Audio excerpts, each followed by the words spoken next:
नमस्कार, मी शनाया. लहानपणी जेव्हा आपण गावाकडे जायचो तेव्हा रस्त्याने जाताना एक गोष्ट कायम लक्ष वेधून घ्यायची. गावाच्या वेशीवर उभा असलेला एक पुतळा, हातात पुस्तक, अंगात सूट आणि चेहऱ्यावर जबरदस्त आत्मविश्वास. ते म्हणजे डॉक्टर बाबासाहेब आंबेडकर. प्रत्येक गावात जणू त्या पुतळ्यानेच गावाची ओळख तयार केली होती. आणि 14 एप्रिलला तर त्या पुतळ्याभोवती एक वेगळाच उत्साहाचं वातावरण पाहायला मिळायचं. लहानपणी एवढंच कळायचं की हा माणूस खूप मोठा आहे. पण जसं जसं वय वाढत गेलं तसं तसं लक्षात आलं की हा माणूस फक्त माणूस नाही, तर तो एक विचार आहे, एक संघर्ष आहे आणि लाखो लोकांच्या स्वाभिमानाचं प्रतीक आहे. पण कधी तुमच्या मनात प्रश्न आलाय का, की इतक्या ठिकाणी दिसणाऱ्या या पुतळ्यांपैकी पहिला पुतळा कुठे उभा झाला असेल? कोणाच्या मनात ही कल्पना आली असेल? आणि त्या मागची गोष्ट नक्की काय असेल?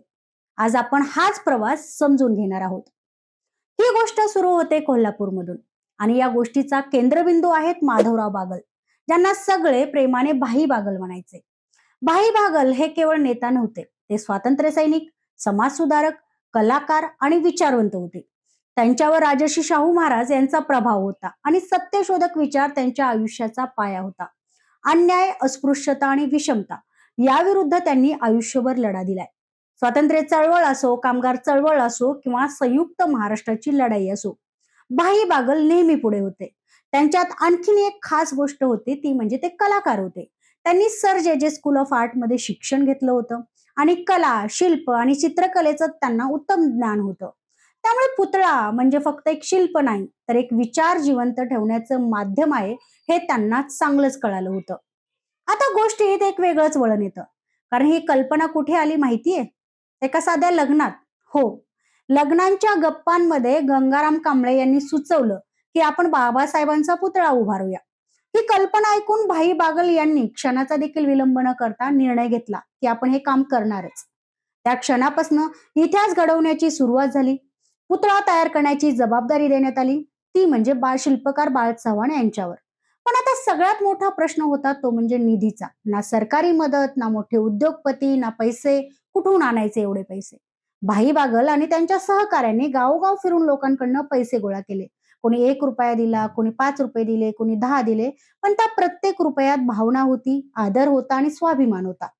त्यामुळे हा पुतळा फक्त धातूचा नव्हता, तर लोकांच्या मनाचा होता. पण जसं मोठं काम तसं अडथळे देखील आले. प्रशासनाने परवानगी रद्द केली. जागेवर अडचणी निर्माण केल्या, देणग्या थांबल्या. पण भाई बागल थांबले नाहीत. त्यांनी प्रयत्न सुरूच ठेवले आणि शेवटी कोल्हापूरच्या बिंदू चौक येथे पुतळा उभारण्याचा मार्ग मोकळा झाला. आता आला तो ऐतिहासिक दिवस 9 डिसेंबर 1950. हा दिवस खास होता कारण हा पुतळा उभारला गेला होता बाबासाहेब जिवंत असताना. पण खरी गोष्ट अजून एक आहे. उद्घाटनासाठी कोणताही मोठा नेता किंवा मंत्री बोलवण्यात आला नाही. भाई बागल यांनी गर्दीतनं 2 सामान्य लोकांना पुढे आणलं आणि त्यांच्या हातूनच त्या पुतळ्याचं अनावरण केलं. कारण त्यांना वाटत होतं की बाबासाहेब हे सामान्य लोकांचे नेते आहेत आणि सन्मान देखील सामान्य लोकांच्याच हातून व्हायला हवा. हीच त्या पुतळ्याची खरी ताकद आहे. भाई बागलांना बाबासाहेबांना भेटण्याची संधी देखील मिळाली होती आणि त्या भेटीत बाबासाहेबांनी त्यांना सांगितलं होतं की भिवू नका.